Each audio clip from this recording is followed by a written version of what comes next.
We are so excited to have you guys here today. My name is Barb Kaufman. I sit on the board of Bloomfield Youth Assistance as a programming chair, and the community let us know that what they were looking for was more mindfulness and health and wellness programming for the K through 5 population. So we're so excited.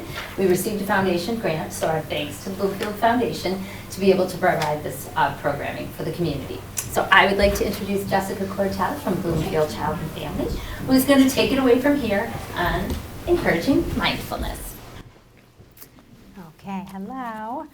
All right, hopefully this is the right volume for you guys. So yes, I'm Jessica Cortez. I own Bloomfield Child and Family Counseling, which is a group clinic. We specialize in children and teens, just building coping skills, individual therapy, group therapy for kids, and medication and testing. So today the topic was trying to work on managing the big feelings that kids have, trying to figure out if we can have some small strategies, some take-home ideas for you guys to do at home when your children seem overwhelmed or have kind of those big feelings. So I'll be talking a lot about mindfulness today. Just a little bio. So at BCFC, we have 2 locations in Troy and West Bloomfield. Again, we just specialize in the kids and teens, building the skill set. So today we're going to be just kind of doing some hands-on skill ideas. So you have tips and tricks to take home. So again, the symptoms of stress, addressing big feelings. What is mindfulness? I know it's very popular right now. We have a great selection of books from the library about mindfulness over here, and then ways to explore mindfulness at home. And so when we think about stress and feeling overwhelmed, it looks like a lot of different things, right? So depending on your kid and their characteristics, that might be, irritability, that might be more temper tantrums, that could be changes in sleep, having a hard time shutting off the busy brain at nighttime, changes in appetite, getting those stomach aches, the psychosomatic complaints before school, if they feel overwhelmed.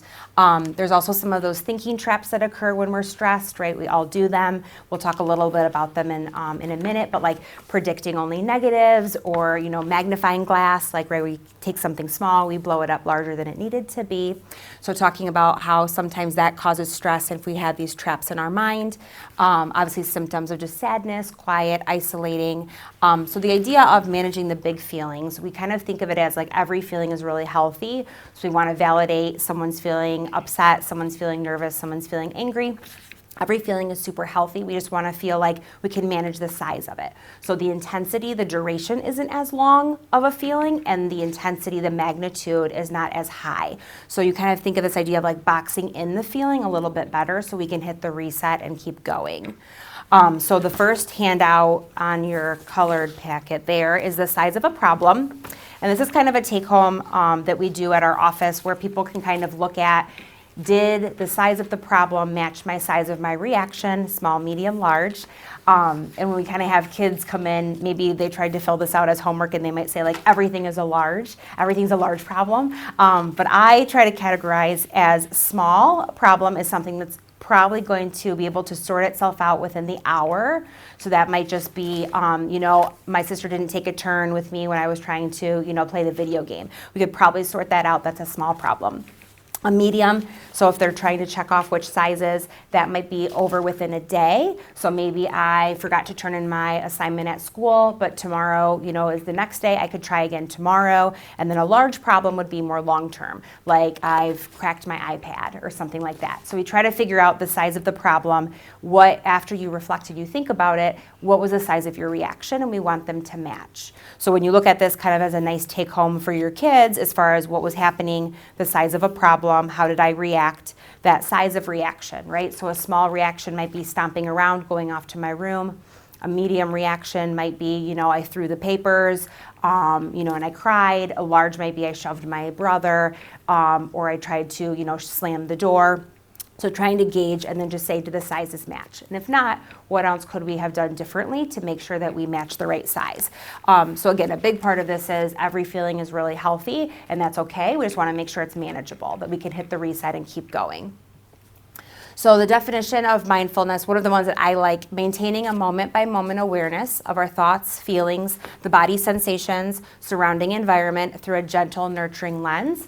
So I kind of give with kiddos and kind of talking with your children about, pretending you're like an animal out somewhere. So if we're like a gazelle, let's say in the savannah, we say, okay, like, I need to check in how I feel. We go inside and outside. So we'll say, okay, did I pull a muscle today? Am I feeling a little bit too hungry? Am I worried about what's happening tomorrow? And I check in with myself, but then also around me. Okay, like who else is at the watering hole? What else is happening around me? So we want to feel like we're always checking in inside and outside in a gentle way. So when we think about mindfulness, a lot of you might practice some of this at home or at school they do mindfulness activities, and just trying to kind of watch these feelings come and go and pass through and not be as judgmental, not make them as heavy or bigger than they needed to be. So we all benefit from practicing these things, right? And so in the moment, we're calming the thoughts, we're trying to recognize it and build some insight. We're balancing rational and emotional mind. So part of what I do is some dialectical behavioral therapy, DBT, which kind of does the Venn diagram of, it's not black and white, it's gray. So we're trying to balance a little bit of emotional brain that's reactive, that's charged up, with rational brain. What is the logic? How do we think things through? So it's that nice blend. We call that nice blend wise mind, where we're trying to understand that feelings existed, but then also what's the logic and help me ground it. So if we said, my friend's not going to invite me to their birthday party, because we didn't get along today. What's the logic? Well, we see them every day. Sometimes we've had fights and we've worked them out before. So trying to remind with facts to try to settle back down. And so practicing mindfulness also strengthens the resilience. So, being able to trudge through problems is really important. So that's why we want to make sure they have the right skills, because we want to feel like if something was happening and there was a stressor, we can see our way through it. We can keep going through the mud, right? It's not something that we get stuck in the mud and can't move our feet. We want to keep going. And then it's also an opportunity to correct the negative self-talk, which we'll talk about, just that automatic self-talk in our heads, right? We have thousands of those a day of things we say to ourselves, trying to notice if they maybe go too far negative. And this all leads to better coping and communication, right? Because then if I can recognize how I feel, if I can handle my feelings, I can communicate them and press that reset button. So the first thing for mindfulness is starting with body scans. And so a lot of times we just check in with the main three. So we just say, okay, are we hungry, tired, sick? So we might start to feel a little cranky, and we go through these very basic three. If one of those is off, we're going to increase our emotional vulnerability. We're going to be more reactive. So it's something that's really easy check-in with kiddos of, okay, let's go through the three. Are you feeling hungry? Are you tired? Are you getting sick? Because if one of those is off, we're going to be quicker to be upset. That's going to have that emotion vulnerability increase. We just want to be more gentle with ourselves and notice. I know you guys probably do know, when your kid is hungry, okay, I know what this is, right? So just kind of having them also start to recognize the main three about themselves. And then if there is an issue, can we address it? Okay, we're not feeling very well. Maybe we go to bed a little early. Maybe we need that snack, and decide what that means for the rest of the day. So, okay, if I know it's 11 a.m., we're not feeling very well, what do I do as a parent to kind of plan the rest of the day if I feel like we're more reactive? If it seems like, okay, we don't have, we're too old for nap time, how are we going to manage the rest of the day now that I know we've checked it and something's a little off today? So increasing mindfulness. So for moments every day, just kind of checking in, having more neutral emotion. We could do it driving in the car, sitting outside as you eat a snack. And so mindfulness is checking in about all 5 of your senses, trying to, see what what do you see, what do you smell, what do you taste, go through all of your senses and noticing what passes by. So we might say when you drive on the road, you might say, today on the way home tonight, identify 2 nice things you see, 2 pleasant things you see on your drive, right? So it's purposeful, it's non-judgmental, we're looking around and kind of staying neutral. So just an easy way of sometimes checking in with yourself. What I have for some of the mindfulness of what we see, what kind of passes through in senses, all right, I've got 2 different pictures. I'm gonna pass them around. One of them is probably like a teen's bedroom, the other one's a really messy living room. But when you look at these, ask yourself, what would you smell? What might you hear? What might you be tasting when you pass these around? So I'll start with these 2 here and then here for you. You guys can talk amongst yourselves too once you see some of the photos. But just kind of putting yourself in those moments and saying, what is something that, I might hear if I'm in that room? What will I be touching in that room? Things like that. Don't touch my face.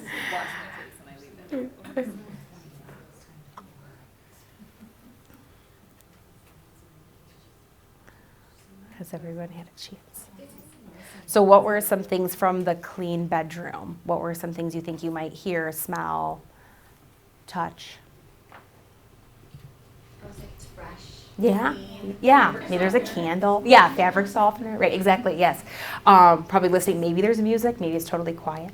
Obviously, the gross room. What'd you think? Not judgmentally. The pizza room. What would you guys think? Smells. Lots of smells, right? Yeah. So kind of just like a fun way of like we're really trying to absorb into like all senses, depending on things, and noticing just the thoughts that come and go.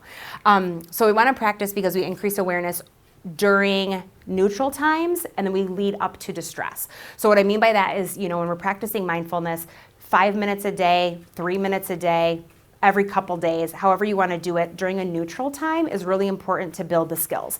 So in my office, if someone says, oh, they're getting really worked up on their way to school every morning, that's not the time to say, let's do our breathing. Are we ready? Like, nope, they don't want to hear it at that point. We need to start building a neutral time where they just understand, how do we do our bubble breathing? How do I start hearing some of those thoughts? Or the muscle relaxation. Do it during a neutral time that everyone can be a part of, and then we start adding it into like small stressors, medium stressors, large stressors. So you kind of build up because you want to feel like they know the tools to use, and just throwing it at them when they are upset isn't really the point of mindfulness. It should be kind of a different mindset. Yeah. Is that something you want to do at the same time every day? A mindfulness? Yeah. If you could kind of build it into a structure, that would be fantastic. I know people's schedules are really busy, but if it could be, like before dinner, we all just sit here for 5 minutes. We play a mindfulness app. We do, we do the mindfulness deck of cards with animals. You could find different ways to do things. Or in the car, we're all doing our breathing for a minute. Watch out the window. What do you see? You could definitely build it into routine. Yeah. So yes, we're trying to capture the thoughts, hear them, reflect on them, and then change the self-talk. Change how then we talk to ourselves through the stressors or maybe the situations. So the thoughts come and go. I like to think about it as a conveyor belt at the airport. So every piece of luggage is a thought. So it just kind of comes and goes, okay? So if we just noticed normal, kind of random thoughts in our brain, maybe someone is thinking the math sheet's going to be too hard. Who's going to be at that sleepover tomorrow? I'm feeling cold. I wonder what's for dinner. We literally have thousands of these thoughts all day, right? So they kind of come and go. And the problem is when we get worked up, the conveyor belt stops, kind of when the lights flash at the airport, right? Okay, they're about to dump out some new luggage here. But when it stops, maybe that's the only piece of luggage in front of me that I see. And that's going to maybe keep me upset. So what if the luggage was, I'm not going to do well on that math test tomorrow, and that's the only one I see. It's frozen. I can't get the other thoughts to keep going. So the idea is to recognize that our thoughts kind of get stuck, and can we switch gears? Similarly to that, I put them over there, but I don't know if anybody else grabbed them, are my little noodles. And the idea of these, one of the things we talk about in our office is the idea of rock brain, like not budging, kind of getting stuck like that, versus stretchy brain. So really being able to feel like, okay, I can be flexible, I can think about things. When we talk about kind of taking a break, take 5 minutes, trying to get more to a stretchy brain than that rock brain that's not budging, that feels very stuck in size and shape, that we're really trying to get more flexibility. So other examples to try, we mentioned the 2 pleasant visuals during your drive home, noticing a positive quality in someone that you have a conflict with. So that might take a second to think about if there's somebody you don't, maybe rubs you the wrong way, you don't always get along with. Can you think to yourself right now, maybe a positive quality that person has? You don't have to say it out loud. But like purposely trying to push back on some of those thoughts, or observing but not judging your cluttered desk, right? Or car. I have a messy car. So just trying to feel like, okay, I can watch these things come and go, and I don't need to hang on to them. I don't need to focus on just the negative. So again, it allows people to stay present. We're increasing that resilient mind. It's going to activate self-soothing behaviors once we recognize that we're feeling kind of under that distress, lower anxiety or stress for the future. And emotion regulation can happen at an early age. We want to do that self-soothing. We want them to feel like they can tap into noticing themselves, noticing their surroundings, and then trying to do something about it. So a lot of schools practice like Mindful Mondays, Feel Good Fridays, so it might be worth asking, how many classes do those things. I know my son at Conant, they do a lot of yoga, right? So trying to tap into what are they doing maybe to check in with themselves as well. So then another sheet we have on your handouts is the wave, and this is emotion regulation coming and going like a wave. And so when I think about trying to regulate through, we want to think of every feeling comes and goes, no feeling lasts forever, right? The same feeling will not even happen for you all day. So if you were having a really frustrating day, there are parts of that day that you feel more calm. There's something funny that might happen. It does not stay the same feeling and the same intensity all day. That's just not how our brains work. That's not how our bodies work. So being able to remind children that feelings are coming and going like waves. Some are little like ripples, like in a pond or a lake. Others might be white caps, okay, like the ocean. They all come in different sizes. So the idea, again, of if we're thinking about making it the box, we're going to try to shorten that wave so it's not a white cap anymore. It can still be a wave that comes and goes and has an intense piece up at the top, but that we can feel like we can ride that wave. So I kind of consider that, are we going to surf that wave or are we going to crash? Right? We want to ride through that wave. We're going to get to the other side, right? We will survive it, but feeling like we can handle the waves as they come and go. So being dysregulated is going to create panic, depression, sadness, anger, irritability. If we just feel like we don't know how to get through that wave, we might end up crashing. Those might be the larger temper tantrums, the shutdowns, things like that. So the handout that you have behind the size of problem is just a wave of emotion. Again, kind of like an easy way for people to reflect. So you'll see like afterwards, again, we do a lot of this afterwards when you talk about how people feel, how their situations are after a problem. Number one would be, what was your feeling before the problem occurred? Again, that body scan, was I already upset about something? Did the teacher yell at me today? Then as it rises, what was starting to make you upset is that second spot. Third, at the top of that wave, that tippy top, what was the behavior or thought that was big and loud? What was that intense feeling? This is, this always happens. This isn't fair, right? Whatever was happening at the tippy top, we said to ourselves, did we crash or surf that feeling?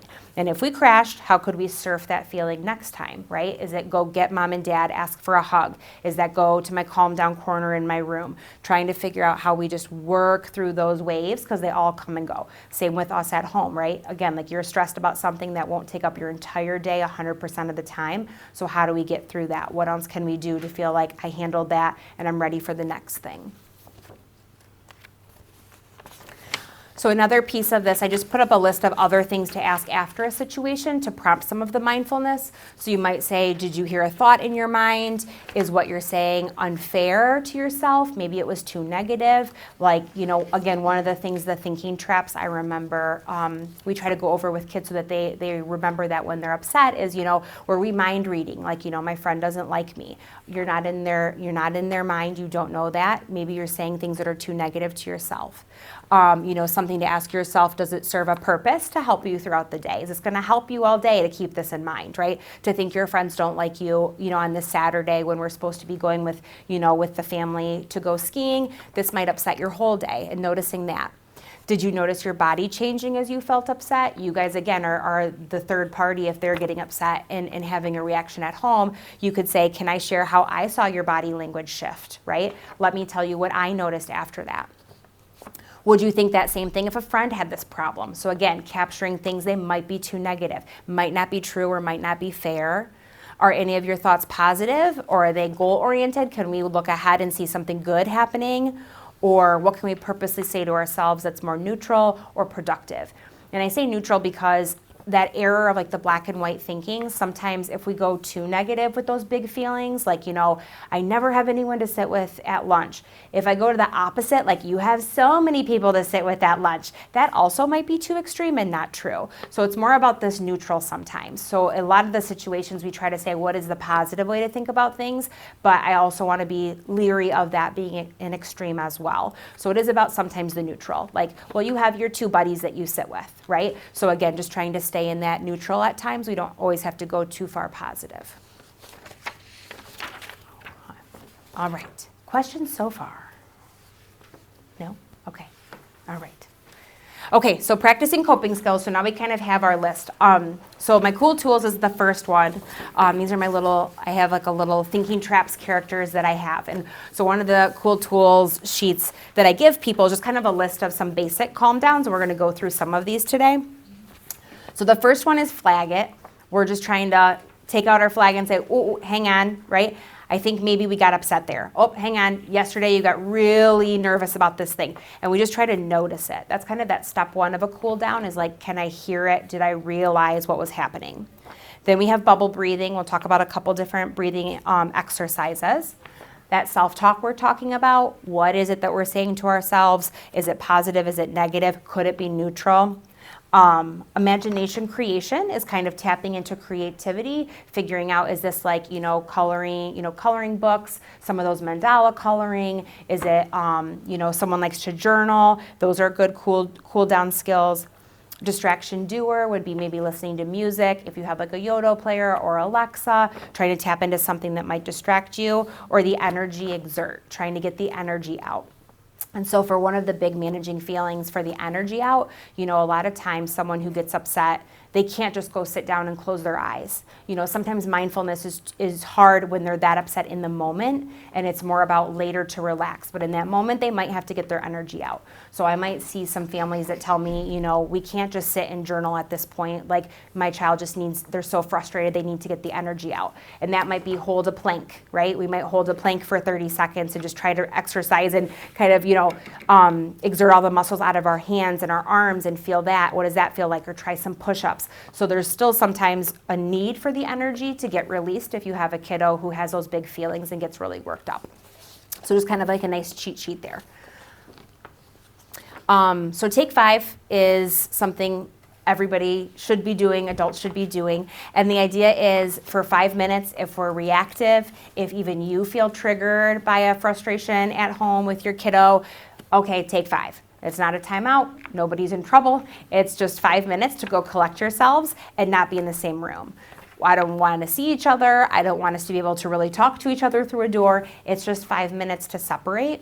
And the reason why that's so important is you don't want the distractions. And a lot of times when people are in their big feelings, when they have that audience, they have a really hard time settling down. So sometimes those big feelings are almost like tornadoes in the room. They might kind of take over a space or a living room. They might feel like they get really frustrated with their siblings in that room there. And the more we stay in there with them, sometimes they end up kind of sucking everybody into the tornado. Versus if we aren't in that space, if we leave them alone, it'll slow down a little bit quicker than it will if we're all around that person. Similarly, if your child doesn't want to take 5, again, it's not a consequence. We don't really carry them to their room. It's not I'm going to drag you into a different space. Everyone else will leave that room instead. So if we had a sibling, hey, come on with me, let's go into a different space, everyone's going to go take their break. Just kind of getting a calm down area for just 5 minutes. So it could be a calming activity. A lot of families have kind of like a cool down corner. They might have a box of some of those fidgets or coloring, maybe a bubble wand, and then regroup and discuss. And so I think a big part of Take 5 is you as parents also realizing when you're frustrated and saying, I could use 5 minutes to think about what I want to get across when I leave the room. Like when we do all sit back together, which we need to do, we're not going to sweep it under the rug, but when we do come back together, what am I trying to say, right? Like, so not only just what am I feeling, checking in with yourself as parent, but also figuring out when I sit back down with my kid, what is the important thing I am sharing? What is the part that, nope, that one went too far, or here's why I was frustrated. Really trying to collect yourselves as well. It's really not just for the kid at that point if there's conflict at home. So we'll do 3 different of the deep breathing. So there's a lot of ways to do breathing, right? Probably see them on, Instagram or TikTok or whatever. There's 3 that I do for kiddos. The first one is 4 corners. So if everyone can just trace a square on their piece of paper, on their leg, just slowly draw a square and just keep drawing a square up, side, down, across. Just go at a nice slow pace, doesn't have to be a big square. And I want you to breathe in the direction that you draw. So when you go up, you're going to breathe in. When you go across, you're going to hold. When you go down, you'll let it out. And then you go back across, you'll rest. So go nice and slow. As you do that, up is in, hold across, down is out, across is rest. And just keep doing that for a second. The idea there is paced breathing. So the square has the equal number of sides, the equal distance. So if you're going slow enough, it's just getting back to a paced breathing, nice and easy.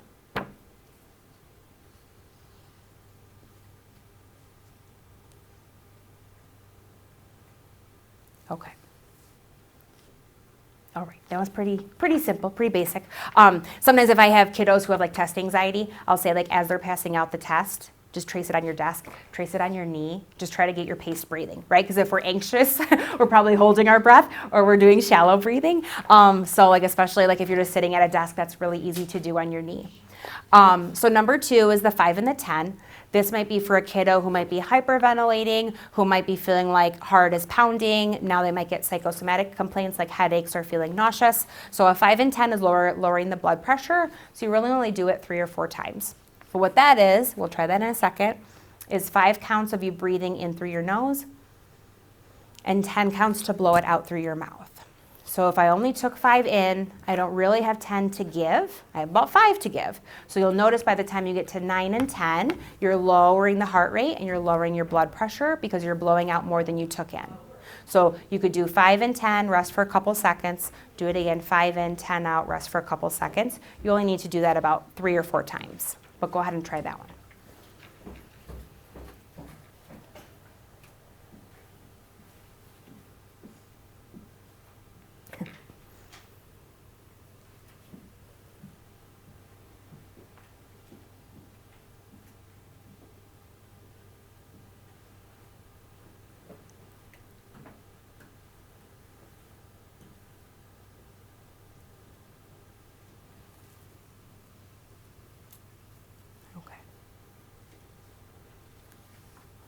Okay, let's try some of that. Did you feel by the time you get to 10, there isn't much left to give, okay? So that would be for the kiddo that gets a little bit maybe too worked up. And then the other one is the bubble breathing, which is on our cool tools, but that's usually a bubble wand, where if you have one at home, if you have a little one, but what I like about that is when you're teaching kiddos to do the breathing, it's this idea of like, if you wanna make as many bubbles from that wand as possible, it's a slow in and it's a slow out, right? If we go really fast, we're gonna pop the bubble on the wand, right? There won't be anything to blow. So that's a really easy one. That's why that says bubble breathing, is a slow in and then make as many bubbles as possible. You're gonna have to do a slow out. So that's a nice one to have at home as well, and it's obviously pretty to watch. So, okay, other questions about the breathing? There's probably a lot you can find online of different counting, but those are the ones that I do. So another piece of this is adding in the self-talk. So we're talking about that negative baggage. So again, the first part of that is, are we hearing those thoughts? It might be too negative. So kiddos obviously are starting to build that insight. They're not always recognizing the thoughts in their brain. So for you guys, it's more about capturing the thoughts you hear outside, right? What are they actually saying to you? Capturing those for later, right? So, oh, I heard you say X, Y, Z, right? You know, when you were upset, you were saying this. That might have gone a little bit too extreme. That might have kept you really angry. So try to notice that you can realize it wasn't helpful, but sometimes if they said it out loud, they weren't recognizing it. They weren't sure what they said. So it could be nice to reflect on that too. Doing the deep breathing, creating a better neutral thought. So some examples for the self-talk, right? So for all of us as well, but I am trying my best today with the tools that I have, right? That's a really good staple, and it's very true. I can get through this because it has happened before. I've survived this before, right? I know I can handle a bad day. I know I can handle a fight with a friend or my brother. I've done that before and we've been fine. So trying to recognize the self-talk. And then you also trying to implant some of that self-talk with the yous, right? So you felt nervous last time too, but it turned out great, right? So you kind of reminding and filling in some mantras as well. One thing with the self-talk, we, kind of to shift into kind of like helicopter parenting, is to not say the we's. So not saying like, we have done this before, we can get through this, we can handle this test tomorrow. Trying to remove the we aspect of that. You really want them to have the independence where they're taking the ownership of the self-talk and how they see themselves. So just kind of a side note of, if you're using the self-talk, try to keep it on the you, not the we, okay? So one of the things I have on the back here, if you had a pen or you could type it, was just a nice little self box. And so the self-talk box, I was thinking for this, give it some thought for a minute. You don't have to write it down if you don't have a pen. But what would be a nice mantra that you might give the kiddo that's here today? Is there something that you feel like you repeat a lot? Maybe you do have a nice mantra of a self-talk that you do say to them often, but come up with what is something that they struggled with recently. What would be the self-talk? So kind of sit with that for a moment and feel like maybe you already say a really nice sentence that tries to help them hit the reset. Something like, we tried our best today, we did our best, but kind of give that some thought too.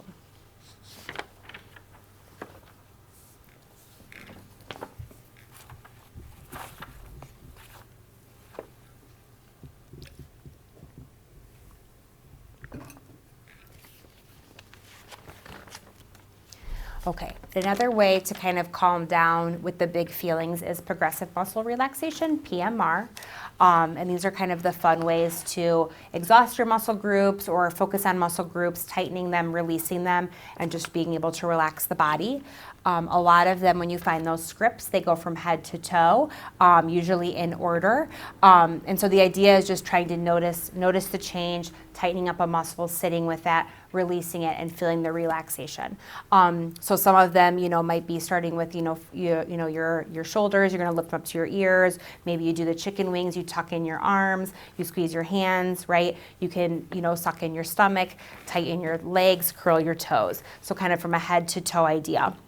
So I have a little script of like some of the fun ways. So I'm going to read one of them. So if you can close your eyes. Okay, these ones are about animals. So the one I like is a shoulder and neck, okay? All right, now pretend you're a turtle. You're sitting out on a rock by a nice, peaceful pond, just relaxing in the warm sun. It feels nice and warm and safe here. Oh, you sense danger. Pull your head into your house. Try to pull your shoulders up to your ears and push your head down into your shoulders. Hold it tight. It isn't easy to be a turtle in a shell. The danger is past now, so you can come out into the warm sunshine. Once again, you can relax and feel the warm sunshine. Watch out now, more danger. Hurry, pull your head back into your house. Hold it tight. Okay, then you can relax. All right. Okay, and then another one here is the jaw, okay? You have a giant jawbreaker bubble gum in your mouth. It's very hard to chew. Bite down on it hard. Let your neck muscles help you. And now relax. Let your jaw hang loose and your teeth don't touch. Notice how good it feels to let your jaw just drop. Now let's tackle that jawbreaker again and clench the teeth again, hard. And now relax. Okay. All right, you can open your eyes. So there's a lot of good ways to kind of tap into muscle tightening, muscle releasing. That could be probably YouTube scripts or something on, Spotify sometimes has some of those nice, really simple, short versions of these as well. But a lot of things you can find online. And so again, the idea of tightening up muscle groups and relaxing them, this could be something to do right before bedtime, trying to get into a habit of just focusing in on our bodies, focusing on our thoughts, quieting things. One of the things with things like either mindful, decks of cards or something like these stories is also noticing if your thoughts try to get away from you, pulling them back. So when we talked about going on your drive, find 2 pleasant things that you see on your drive home today. Trying to realize when your brain starts to trail off, like, oh, I didn't call in the food for dinner, oh, I didn't, and then pulling it right back into like, I'm trying to find something pleasant. I'm trying to look for something nice on my drive today. Purposely trying to shift your thoughts.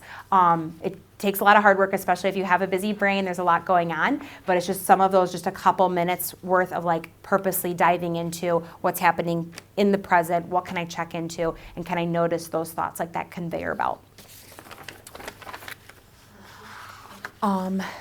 So other ways to be present, so we're talking about the mindfulness, obviously this is also for like the older kids, but like docking stations, right? No iPads, no phones, same with parents, really being, very present, but then also the thought-provoking questions. So again, not just the how was your day, what did you learn today, but I do high point, low point, right? Or rose or thorn, really trying to get more of a conversation about feelings and what's going on, what was something that happened today that you weren't expecting.